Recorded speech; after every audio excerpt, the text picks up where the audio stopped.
Hey tankers, Banzi Duck here. So I want to start this series, Banzai's Garage.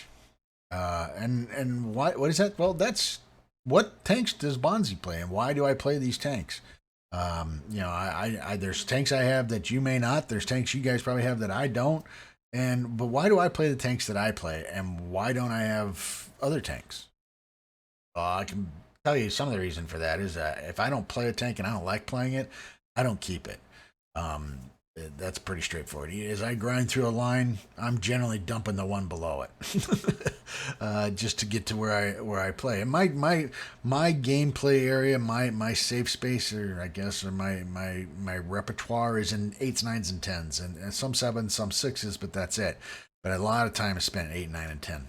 I enjoy the games more. I find them more challenging, not as helter skelter, But everybody's got to grind up. So when I'm asked by newer players, what tank line should I play? My first question back to them, and it's always a question back, is what do you enjoy playing? Do you enjoy playing heavies? Do you enjoy playing TDs, mediums? What? Because that's what helps you decide. When I wanted to improve my game, the first thing I was told, one of the first things I was told, other than get good, was find a line, find a tank, and play the piss out of it. Learn to play that tank and try to be as the best you can be in that tank. I was like, okay. So at the time, I had the Centurion 7-1. I also had the object line, the tier 9s, T54, the 44s, the T54 mod 1. I had two lines to choose from. And so I kind of played down both of them at the same time. The Russian line and the English line, to kind of got my teeth. The difference between them, obviously, is gun depression on one side, amazing armor on the other side, accuracy versus deep, the damage. Just there's huge differences between the two of them. But I really enjoyed the Centurion line, and I really enjoyed the T54 to the Object 140 line. So I played that a lot, But so I played the mediums, and I really like the Centurion line. Now, why the Centurion line? Well, mainly for the turret armor, the gun depression, the ability to poke over ridges, and it's good, good hill poking and shooting, as opposed to Russians, which have absolutely zero gun depression. And although they play well in a peekaboo, city fight, I think Russian tanks are far better in a city fight than say the Centurions, unless you can get behind a rock pile or a wall or something. But it's just a different style of play. So when you start playing the line that you want, as I try to tell the new players, just pick a line, and then you play the piss out of that line, and you try to become as good as you can at that line. Then you move on, and it helps me to improve. So Centurions, obviously they split off at the Matilda. So let's see where at the Matilda. So at tier 5. Or tier 4, right? You get the Matilda, then you can go to the Churchill, or you can now play mediums. The problem with the mediums at 5, 6, and 7 is that there's 5 crew members. When you get to tier 8, there's only 4. So wargaming in its infinite wisdom, I don't know if it's because I don't know why they do that. I don't know if it's historic value or what, but it's absolutely insane. I think that's historically that is something wargaming you can change. You can just cut that. All right, just make it 4 crew members and call it good. You don't need to say, "Oh well, historically it has 5." This is not a historical game. Anyway, so I don't play anything lower. I do have the Cromwell B at tier 6, and I will play that every now and then, because it's a premium, but it's got its own crew. To be honest with you. Now, the Centurion 1 versus Centurion 5-1. Well, they're fairly identical in a lot of ways, but you get more. Obviously, the premium gives you more credits and so on and so forth. So why wouldn't you play the premium as opposed to the Centurion, the tech tree? The 7-1 and then the Action X. I thoroughly enjoy the 7-1 and the Action X. The Action X I'm struggling with, to be honest with you, but I really enjoy the 7-1. I might make some changes on the 7-1. I'm testing it on the 5-1 right now, and that's the turbo. I've started playing around with the turbo. Now, when we get into the premium tanks, obviously, we have the FB 4202, which is kind of, Centurion-esque, but it has some differences. But we'll talk about that tank at a different time. As far as my 5-1, I've got it fully decked out. Obviously, I've got a really good crew working on their 4th crew skill. We have all the field modifications loaded on it. Like I said, I am testing the turbo on this. All right. And I'm enjoying the pep that it gives it, because that was one of the things I didn't like about the 5.1 is the speed. And I'm not, and then the 7.1's got the same issue. Problem with the 7.1 is I've got it fully loaded out with with Bond equipment. So I'm like, I'd really like to wait for a Bond turbo, but I may just end up dropping it to a normal turbo and going back when the Bond turbo becomes available to us low-life normal players, as opposed to the elite clan war players. So what do we need? What do we know about the 5.1? So we'll take a look at the vehicle details here. So the 5.1 was a variant of the British post-war Centurion Mark V tank with the improved frontal armor, machine guns, and more powerful engine. The vehicle featured a 100-gallon additional armor, featured a 100-gallon additional armor fuel tank, in the rear, as well, and was not provided with screens. The tank saw service in the Australian tank units in Vietnam. So obviously it's a real tank. Okay. Good, like I said, 230 alpha, 226 penetration, standard rounds, stuff like that. Nice turret armor. Not bad hull armor, but if you don't want to be, you're not going to be up in the front line. I mean, you can be up front line in a tier 8 battle or an upper tier battle. Tier 8. Playing tier 7, you can be up there, and with the armor in a good position, this tank can do some pretty good damage. It's got a 20-pounder gun, which I'm not sure what that equals out. We'll see what Tanks TG says about that, but I mean it's really accurate. I like it, and it's got a 4-person crew. Yay! Finally, a crew and a good crew trainer.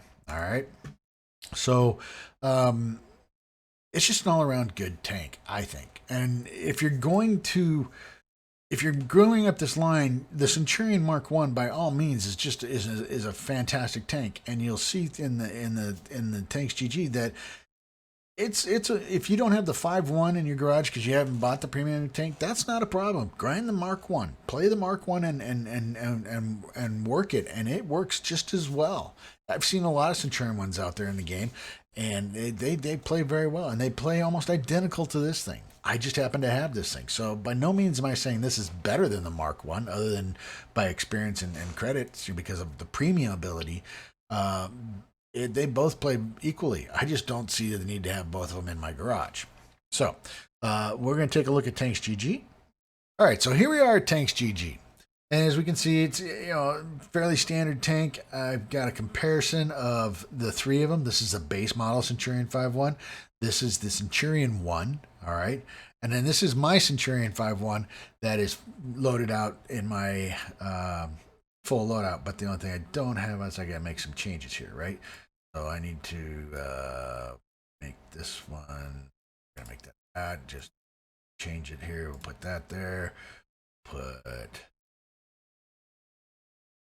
here, and then this is the vertical stabilizer. Okay, and then we have ability. Okay, so now we've made the changes. All right, so and the reason we did that is I just happened to realize that or remember that vents could be played. Vents can cover all the slots that they gave us in equipment 2.0.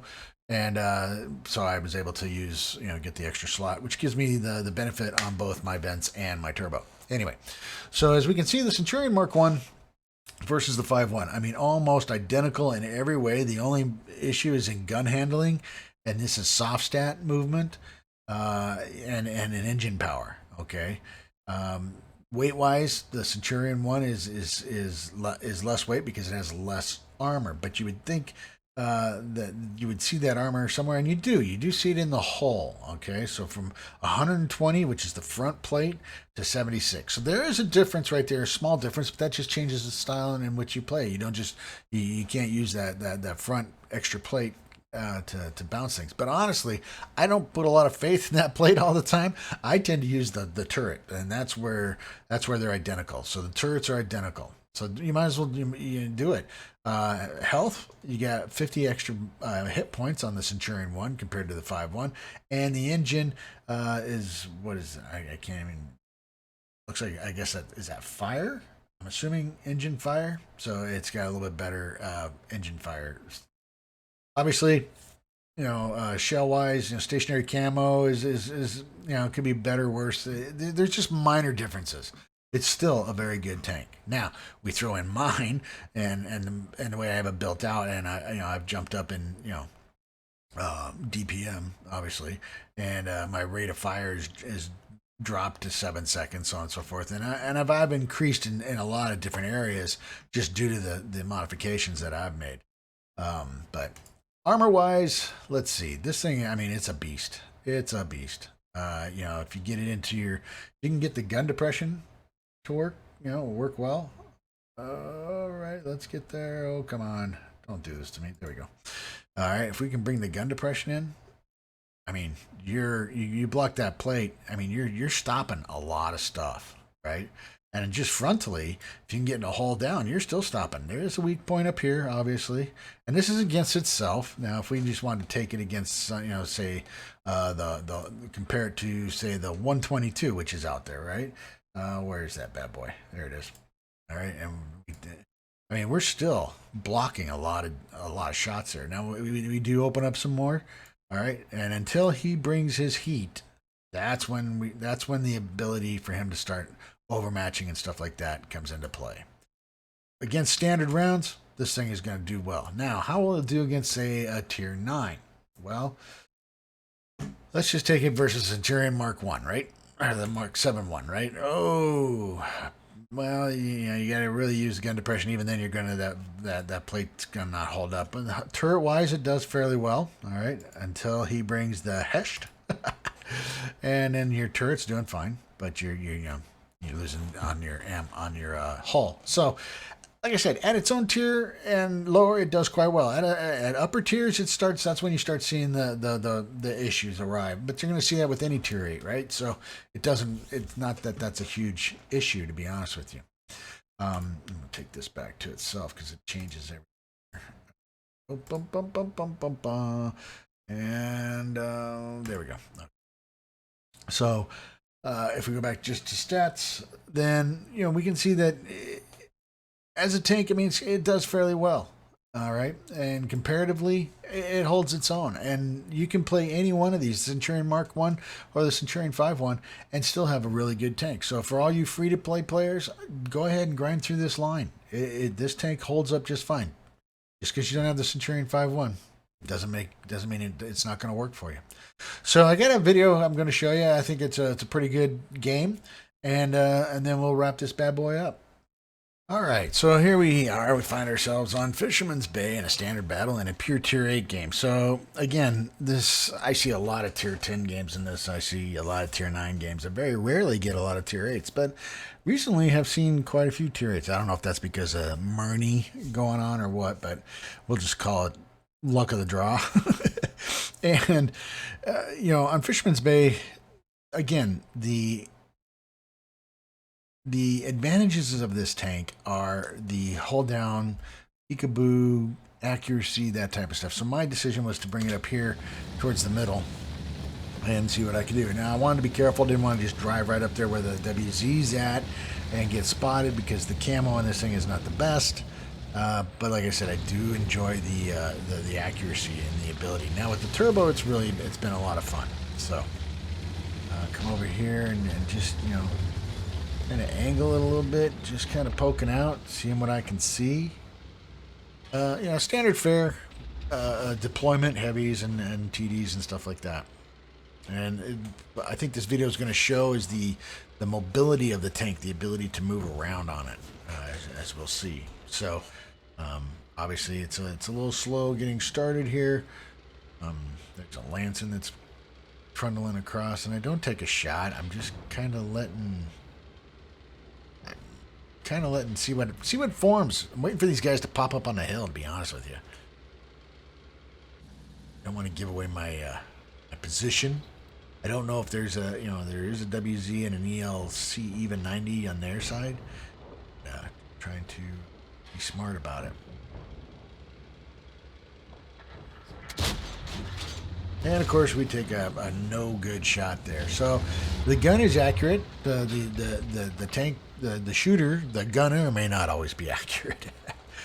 Got this guy, and he trundles out there, and we can put a nice little hit on there. And like I said, it's a 217 on the off on that one out of a, what is it, 230. So I'm getting some low rolls. Nice, get a little hurt right on the Centurion one. So, and he has the same weak spots that I have. Nice quick reloading, load on the gun. So 6.57 load time. There's a blind shot, and just kind of poking out, taking a shot, moving back, just trying to keep from getting hit, because generally TDs are sitting up in that area, right? So we want to watch out for that. Heavies are kind of stacked up down there, and the couple mediums and TDs are moving through the 1-2 line. And we'll speed it up here a little bit. Lower down. There we go. Oh, what do we got here? Oh, Mr. Centurion. Oh, no, not. Oh, poof. Poof. Don't do that. Even in the 5-1, don't do that. Don't put yourself out there like that. You're gonna die quickly, because, I mean, if you're up and looking like that, you're not gonna survive long.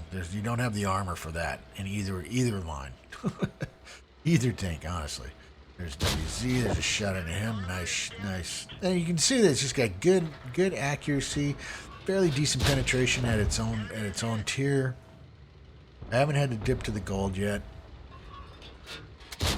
Oh, okay. Bad gunnery on my behalf there, and unfortunately I blew that shot, which just lost it for our ELC, so that's my bad.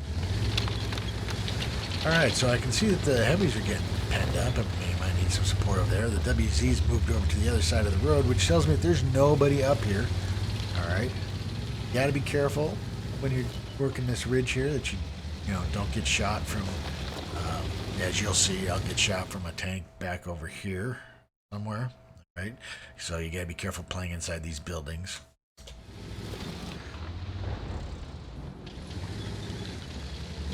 And I don't know what I was thinking here. And I see that the IS-3 moves in there, get him a little crit, tracking shot, and get lit. And here's where I get hit from across the map pretty soon. Bounce him, put a shot into him. So there's the turret working out for you, and a nice haul down and ridge peaking. There's another shot into him. I will get popped there. Yeah, the ISU 152, which is, yeah, he's over there, right? So he's somewhere over here shooting me, and so that's part of the problem, with being spotted right here.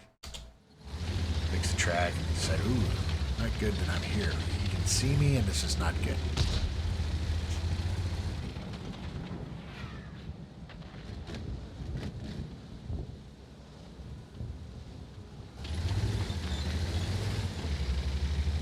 Readjusting, moving, trying to find a good spot. Being a little bit aggressive here, probably not the smartest thing. Knowing that there's TDs. I mean, there's still 6 TDs in this game? 7 TDs in this game, so you gotta be real careful. Well, okay, we'll go back a little bit. I know the IS-3 would like to take a chunk out of me, payback. See him poking in and out of there.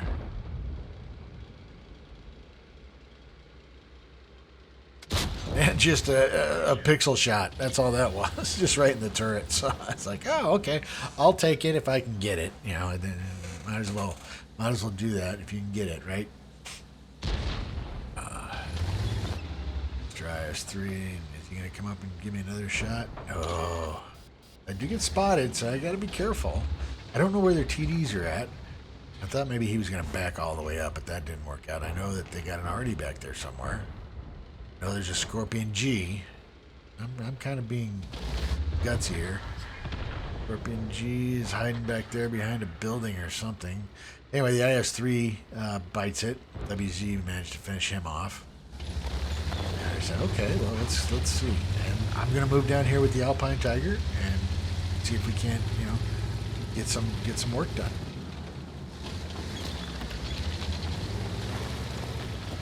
Trying not to hard charge. I'm just trying to be cautious, not hard charging in there, being overly aggressive. You got to be shot from multiple directions in this area, and it's not a very safe area. But our WZ's not lighting anything up. I'll have to assume that everything looks okay right now. Their ELC, they're 152. I mean, they're 152. They're ISU 152 in this game. He did some marvelous work. That guy was just annihilating people left and right.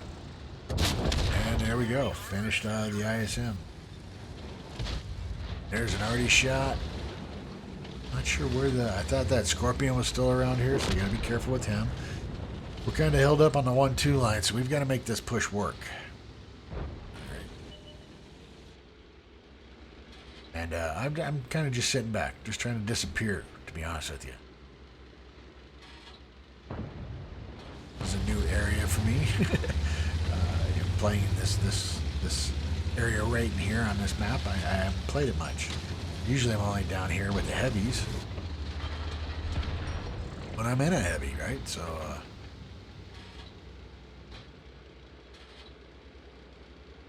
trying to play smart, not give up all my hit points. I've given up a good chunk of hit points, and I don't want to give up any more. I'm just trying to be let my team push in and then come in and do what a medium does, and that's snipe and kill at the end. And of course the building hates my shot. Scorpion G is just all but dead. There's the Artie. Oh goodness. So I thought, okay, how about some GW Tiger? And there's where the gun lets me down. And honestly, I mean, I get the kill, but only for 11 hit points. All right, so when you're coming up in through this area, you got to be careful. You don't want to just trundle right up into there, because you know they've got TDs here. We know there was an STRB S1 at some point in time here, so you got to be careful not to just go trundling up onto the base, because you're wide open to be shot. So I'm gonna go roll up here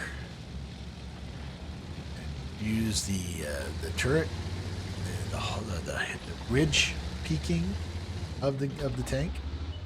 That's what I try to do, is use that to my advantage. Okay, bounce a shot off the STRB, bounce the ISU 152. There's a shot into the STRB S1 as he's feeling pressure from the IS-3. There's Artie's in on him. I know the ISU 152 is up there by that house, because I watched that tree fall down here in a second. And of course, Mr. IS-3A just rolls right up there, and 152 got him. So I'm thinking here is like, okay, well, I know that they've got the 152 up there. The SU-130 PM's not pushing real hard. You got a Yag Tiger and TS-5. And I'm thinking, well, we don't have anybody on the backside of these guys, right? So I thought is maybe I should swing around. Maybe I should swing around this way and get up here and see if I can light these guys up this way. That's what I'm going to do. I decided, okay, Artie's in on the S1. I mean, just making his life miserable. The AG-88's moved into a nice spot. And we're going to speed it up here. It takes me a while to get around here. The mobility of the tank is not bad, but then the S1 dies, so that opens up the middle, which allows me to start coming in this way. And now we're all just kind of closing in on the ISU and the WZ-120 FT. Now this is gutsy for me to be coming up this way. Honestly, it's probably a little, it's a little risky, because I mean, if he's sitting up there, if they're up there, they can take shots at me, and I can suffer. All right, I'm just hoping that everybody starts pushing in on these guys, and they're forcing them to make bad decisions. Move up here, speed it up just a little bit. SU-130 PM rolls in there. There's the WZ. And of course, I got this in my way, and I can't light him. Not quite sure what's going on here. It's really weird. It's like sometimes I can get a light on him, sometimes I can't. It must just be between those houses where I can't see him. And there's a ricochet. And then as we're dealing with this guy, the ISU decides he wants to come out, and he's gonna try and just level this 130. He's had enough of him, and he just says, "That's it. I'm done with you," and gets tracked, and that's it, and that's the victory. So it was just a second class, but I did get spotter and fire for effect. 204,319 in credits, 5,022 in experience. I did 2,764 in damage, got 2 kills for base XP of 1,080. So number 1 in base XP, even though, yeah, I was still number 1 in damage. I fired 22 shots, of those 16 hit, and of those 13 penetrated. I did 1,116 from 300 meters out. I did block 1,140, and I assisted with 1,567. Made some good credits, made some really good experience. So, I mean, it's just not a great game, not an ace tanker game, obviously, but I mean, just an all-around good game. So let's finish up on our thoughts.